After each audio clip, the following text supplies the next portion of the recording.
What is going on, everybody, and welcome back to another Yugioh Sevens episode review. Man, it's been a minute since I've actually said this, but today we are going to be going over episode 10 of Yugioh Sevens. I am very excited to get back into this series. I cannot wait to see how this development of Roa Kirishima is going to be in this series because, man, oh man, do we get him in this episode, and I say, though, I am really excited to see how this kind of goes. But without further ado, let's get into it. So, what did I think of this episode? I actually really did like this episode. I think this was a good episode to kind of get back into the series with. After all, we were on a 3-week hiatus once again after the whole thing. I don't really know why they took a 3-week break. Probably just because they needed to, kind of get things back settled down after the whole coronavirus thing that had ended up happening prior to this. So I think they were just trying to get back in the studio and try to get everything ready for these upcoming episodes. And man, this episode was just great. This was the introduction to Roa Kirishima, and I think he had a really good introduction. I will say that right off the bat. He had a very interesting debut to this series. But before we talk about that, let's start at the very beginning of the episode. At the very beginning, before we get into right into the opening, which I'm gonna tell you, I don't know if any guys are having this right now, but is anyone honestly getting that song stuck to their head, the opening song? I will say though, I was not a fan of it at the very beginning. I was iffy on it, but now this song is getting stuck in my head every single time I listen to it. It's almost to the point where I can't stop singing it at a point. So yeah, I guess the opening has grown on me a little bit. But before that, Roman comes into Yuga's shop or hardware laboratory or whatever it is, and basically gives them VIP tickets to the Roa Roman concert that is going to be taking place at the Sevens Hell Hall. I think it was I can't. I think it was Seventh Hell's Hall or something like that. And Yuga immediately saw this because he questioned Seven's Hell Hall. What is this about? And that's when it comes to an opening. But before that, before we get into the scene after that with Roman and Roa, I want to quickly talk about something. I don't know if anyone really paid attention to this, but this was something that I paid attention to at the beginning, and it wasn't actually with Yuga fixing the guitar, which we do see why he was fixing up that guitar a little bit later on. But Rook and Gagato were basically looking on the computer for the for those stone tablet kind of things. If you remember in episode 6, the stone tablets disappeared. The place where Yuga dueled hologram, that kind of big pillar thing disappeared. Everything had lost trace, and Rook was looking on at the different graph things on there, and he said that monster looks like Rush Dragon Regears. And the reason why I brought this up was because of something interesting. Now, I might be just overanalyzing this, which is alright, but so far in the openings that we've gotten, the opening that has really interested me was Rush Dragon Regears in space, and they were kind of dueling in space. So I don't know if this is going to have any symbolism to them kind of dueling in space, if these hieroglyphs are going to be part of that. I don't know. But that was something I just kind of think about. It probably just meant nothing, to be honest, but I just wanted to quickly mention that. But yeah, let me know if you guys really noticed that and what your guys' opinion on this. Again, I want to know what you guys think of the whole episode, to be honest. But we get into Roa and Rowan, which we actually do find out that they're cousins, not brother and sister like we did before, which it's not a shock, honestly. Yeah, I thought they were brother and sister just because of the last name, but in fact, for me, I actually do have a cousin with the same last name, so it's not uncommon for cousins to have the same last name based on their family line, so it's really not that big of a deal. But we get introduced to Roa, and he says, "Did you do your job? Did you give them the tickets?" She says, "Yes." And then he grabs her arm, throws her to that window, from the opening, where the window he was looking at, the Goha Corporation, throws her to the window, puts his hand on her, and starts in a conversation with her, now that you put my motion in the plan, now we can get started with this. The show can now begin. I don't know if that's actually what he said, but something like that. I literally jumped out of my seat when I saw that because I was so confused on what in the world was going on. And you can already tell just by the Roman's expression that she doesn't want to do this. She is really innocent when it comes to this. She didn't want to end up putting them into this situation, which we'll get into in a little bit. But just in reaction where she just doesn't want to do this, and Roa kind of is being like forcing her to do it. I don't know why he kind of forces her. I think that's kind of a little bit weird, just because of the fact you would think Roman volunteered to do something like this, but that ended up not being the case, so I don't know what I really think about that. But so Yuga and the gang go in the concert. That was basically the next scene, and they get into that room where Roman was getting ready, and then Yuga gives her this guitar and this is what I really like that Yugioh Sevens has done so far. They kind of connected the episodes together, and in this instance, it was actually connected to the last episode. If you remember in the last episode, when they find out that it wasn't this big old monster that they were going after, and it was Yuga's invention. Roman kind of knows that the whole invention was based on, was controlled by a guitar, and she actually decided to strum it, and it made that loud pitched noise. Well, he got that guitar and a dual disc, slammed it together, and made a dual board, or not dual board, like a dual guitar. And I think that was really cool and really creative with Yuga, because she knows, she loves playing the guitar and stuff like that. And then he gives her this present, I think was really cool. And then Gakuto, being the man, he just straight up gives her a bouquet of flowers. And then you got some funny reaction from Rook, kind of surprised that he gave those two were giving her gifts, and that he didn't bring anything. I mean, what do you expect from Rook? He's not going to really think about something like that. So he just bursts out into the hallway and just runs down the hallway, can't find the exit, and then the room just gets dark. It completely goes dark, and then we get introduced to the character in this episode that Rook ends up dueling later on into the episode, Yushiro, I think it was what his name was. And man, this dude was creepy.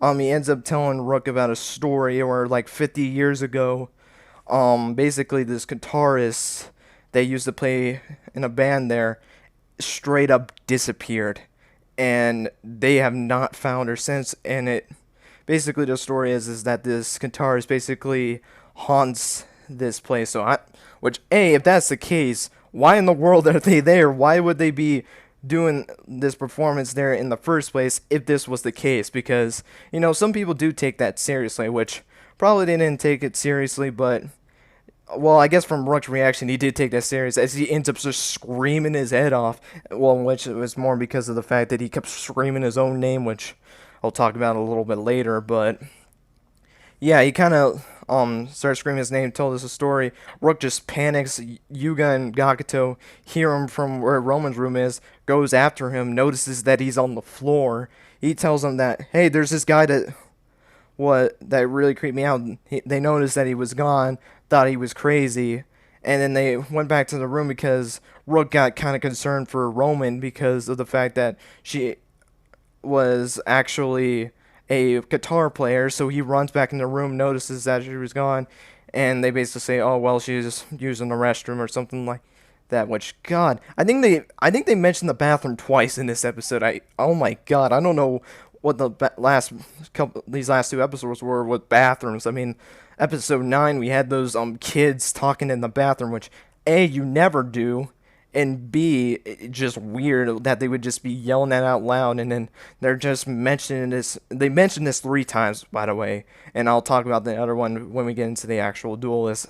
That's when that actually happens. But now it goes to the point where they go on stage. They walk on stage, or not on stage, they walk into the VIP section, and we see that Mimi's at the concert. Now, when I first said Mimi was going to be in there, because I did read cast list, obviously when I did the summary review, there was no cast list, so that kind of was an issue for me that I didn't actually have a cast list to kind of talk about a little bit, so that because I didn't do it late enough. I didn't want to do it where it was going to be the next episode, which I don't think will really worry about watching it at the very beginning. They wait until the subs come out, or at least that's why it was the first one I had watched unsubbed, just because of the fact that I just wanted to see it for the first time because I haven't seen Sevens in a while, and I kind of wanted to get an early reaction to this. But we see Mimi in the crowd. She notices them, runs all the way up to the front, introduces herself again, like they basically like forgot her or something like that.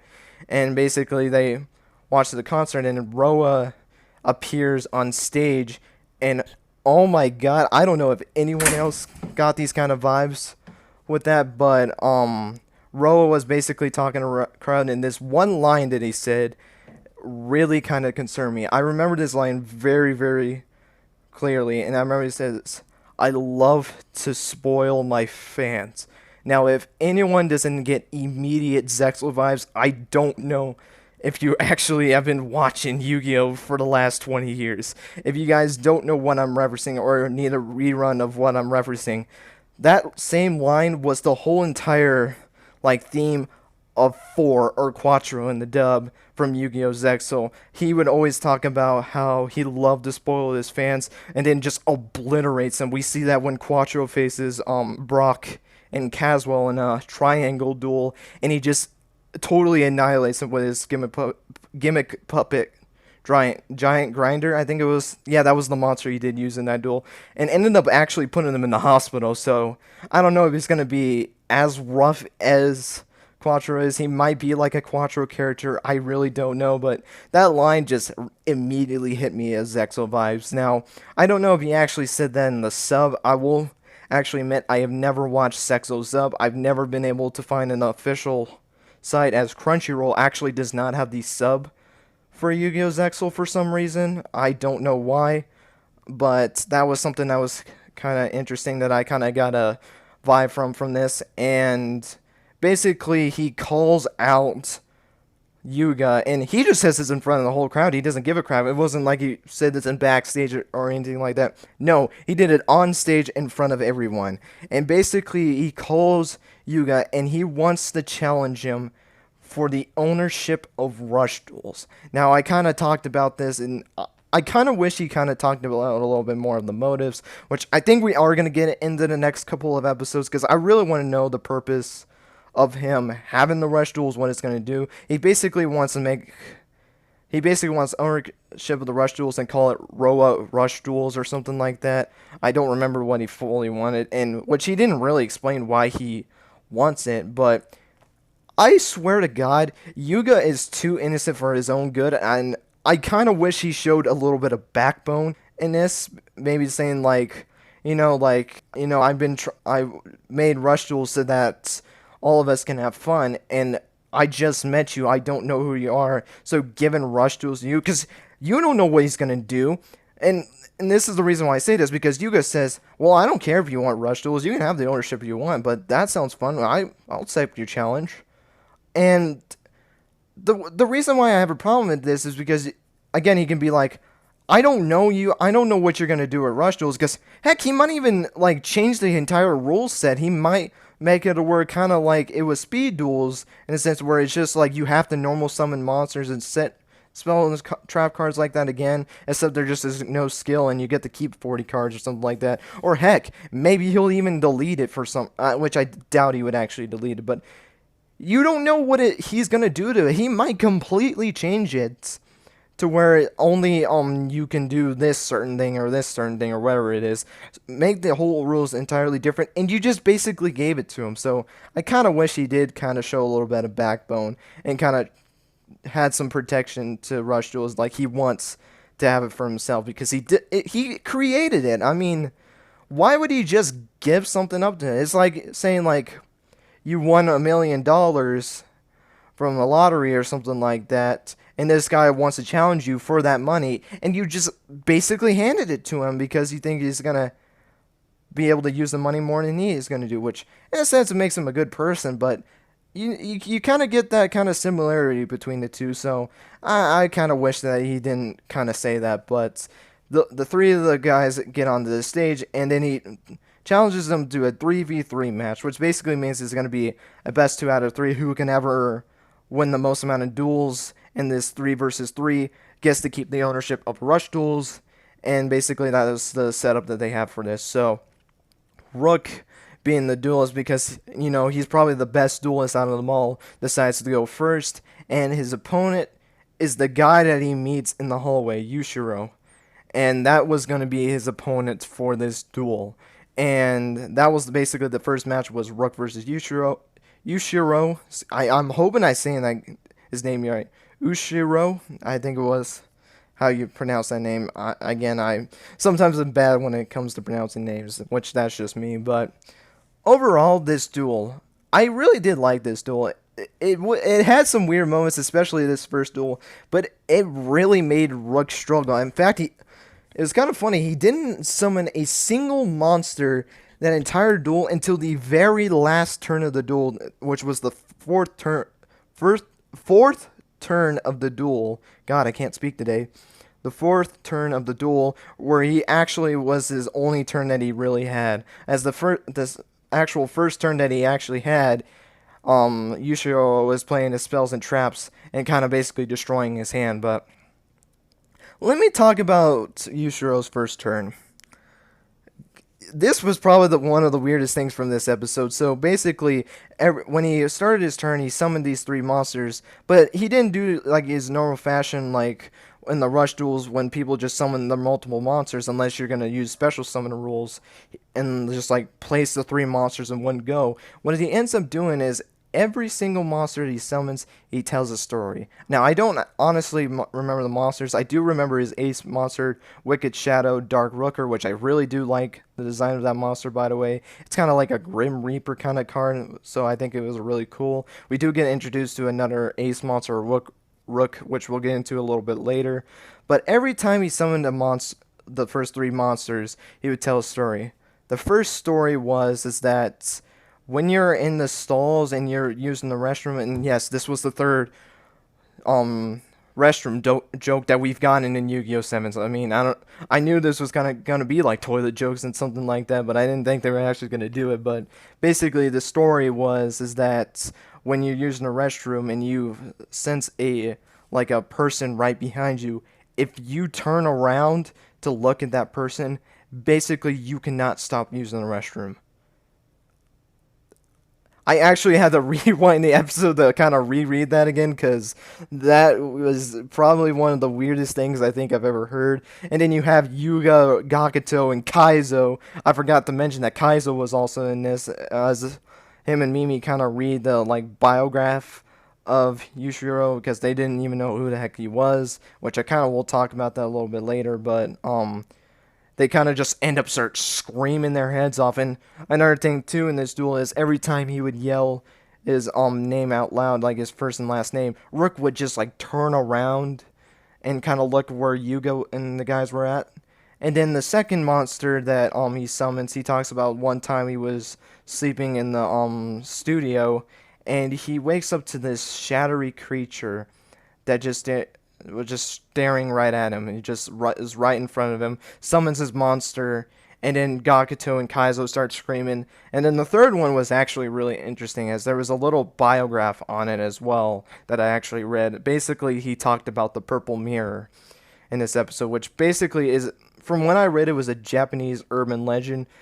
I don't know the full thing about it. From what I read, it seems like if you remember it for 10 years and you hit the age at 20 and you still remember Purple Mirror, you die. I don't know. I mean, I don't know what that's all about. I don't know what that's supposed to symbolize. I really don't look into Japanese urban legends. I mean, I'm not that kind of guy that just looks up these random facts and then summons that monster. And then Kaizo starts screaming like they kind of went 3, 2, 1 and then did that. And then he starts playing his, I know, the first card he played was a spell card that switched his monsters to defense position and then was able to target 3 cards in Yuga's hand, sent it to the graveyard, and he took 300 points of damage for each card sent to the graveyard, which I can already tell based around this deck, it's just basically about summoning your zombie-type monsters and using your back row to kind of destroy your opponent's hand and deal out damage at the same time. That's really what this entire time happened, he ends his turn with a face down card. Rook takes his draw phase, and he activates another trap card, which sets all three of the spells and trap cards that he drew in that turn. And what ends up happening is because of because he actually ended up sending monsters in Rook's hand to the graveyard, and he had Rush Dragon Regears in his hand in the very beginning, so he could not summon that monster at all because he couldn't tribute any monsters, and he couldn't get his monsters out of the graveyard. So he ends up having to end his turn. It goes back to his turn. He tributes two of the monsters to summon that Dark Rooker monster. And basically its effect is, I can't remember the full effect of it. I don't remember the requirements. But basically he activates a spell card before he summons this, destroys two of his spell and trap cards, and he takes another 300 points of damage per card. And he also took the damage when he set the cards as well, might I add. But he activates Rooker's effect, which destroyed a spell and trap card on his field, and basically dealt out 1,000 points of damage. I think he ended with 300 life points in this duel. And the cause of Rooker using his effect was it had to return to the hand, but then he sets another card face down. Rook takes his turn in the fourth turn of the duel, which is the last turn of the duel. He activates I remember this one. It was like Corrupted Cell Number or something like that. I think that was the card's name, which basically I think it dealt another point of damage for each monster on the field. No, that card actually made him was able to actually resummon that monster back onto the field, his Rooker monster, and switch the attack and defense points, so it had 2,600 attack points. It goes straight to Rook's turn. He's actually able to start playing monsters on the field. The one monster I do remember that kind of got started was his Phoenix Dragon, which basically allowed him to add a dragon monster from his deck to his hand, with the only penalty that he cannot attack with anything that is not level 6 or higher, or it was level 5 or higher, I think was the monster requirement. So he tributes two of his monsters, and he's able to summon Rush Dragon Regears. He tributes another monster to summon I think it was Jousting Dragon or something like that. And basically what Jousting Dragon's effect is, he returns two monsters to his deck to basically be able to tribute someone with one monster on the field. He tributes that monster and summons his new ace monster, Shocklead Dragon. I think that's how you pronounce that name, which I really do love the design of this card. It's probably my second favorite design of Rook's cards. I think Dragonic Slayer is still probably going to be my favorite, and probably is still going to be my favorite, to be completely honest. I really do love the color scheme of that card. I love that little lance that he has with it. I think is really cool. But basically he gets that monster on the field. He has his two monsters that he needs, and basically he activates Shocklead Dragon. Now I don't remember how the effect actually went, but it returned the monster. I think what it ended up doing is that if a monster had gained a boost from an effect, it basically returned that monster's attack points to its original position, because it didn't negate the spell and trap card, because if it negated a trap card, I think it would have returned it to his hand. So I think it actually just only returned the monster's attack points back to normal. He activates Rush Dragon Regears so that he can attack twice. He attacks with his Dragears. It isn't destroyed, but he took the damage. Then he attacks with Shocklead Dragon, which basically ends up destroying that monster, and then he was able to do a 2,500 attack point direct attack, basically wiping out all of his life points in a good old-fashioned OTK. And then you see the candle, which I forgot to mention that. They had candles kind of wrapped around them, which I didn't know what they were at first, but basically the candles is that they had 4 candles around you, and every candle that was unlit basically meant that you lost 1,000 points of damage. So that's what the candles were. I guess it was supposed to be like a sadistic kind of thing. I don't know what that really was, but we kind of learned before he takes that attack that, and this was something I was kind of alluding to earlier. I know I'm all over the place, but I kind of wanted to talk about that duel first. Yushiro.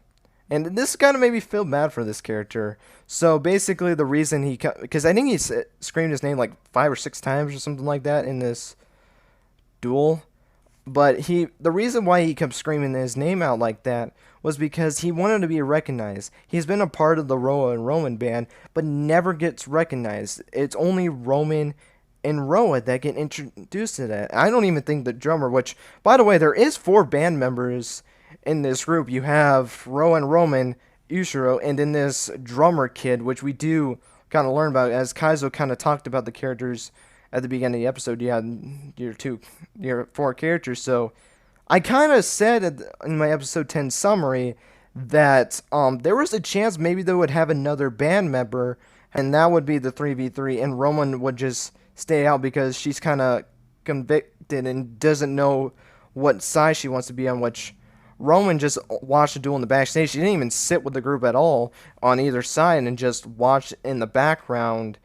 And basically, the reason why they pinned Yushiro against him is because apparently Roa is scared of like horror stories and stuff like that. I remember like a scene where Roman started whispering into his ear. I can't remember what he actually said to him, but you just see the scene of Roa kind of like hovering over him, and you can just tell like Roa is in the minds of these characters to try to get a better understanding of them, to kind of help them go against them, to try, because he really wants these rush duels, which again we really need the explanation to his motives of why he wants rush duels. So hopefully that gets expanded on later on, but Rook basically acknowledges him at the end of the episode, actually calling him by his full name, and you just see the light just go into this kid's eyes, and it makes me kind of feel happy in this kind of sense. And that's basically how this episode ends.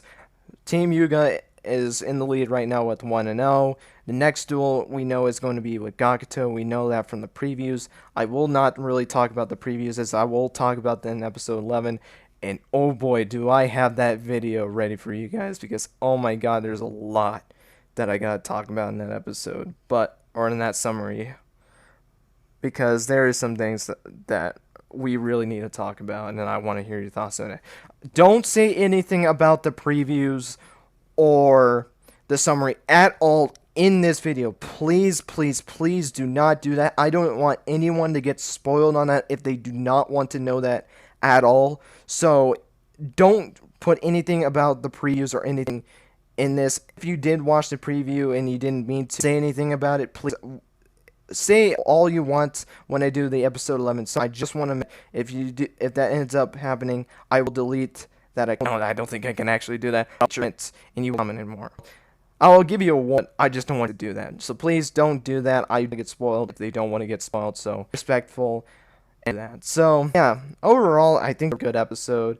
I think I kind of was rooting against Rook because I kind of talked about how there were some things that didn't ended up wanting to happen. If you want to watch the episode, episode 10 summary, you know that I kind of talked about, because there was that chance that Roman might partake in this 3v3 duel, and I didn't really want to happen because I feel like there's a good chance that Gakuto is going to really get hurt at this case, because if Rook won this duel, Gakuto would assumedly have to lose that duel. So there was a kind of sense where I kind of had to bother with that. But will that end up being the case?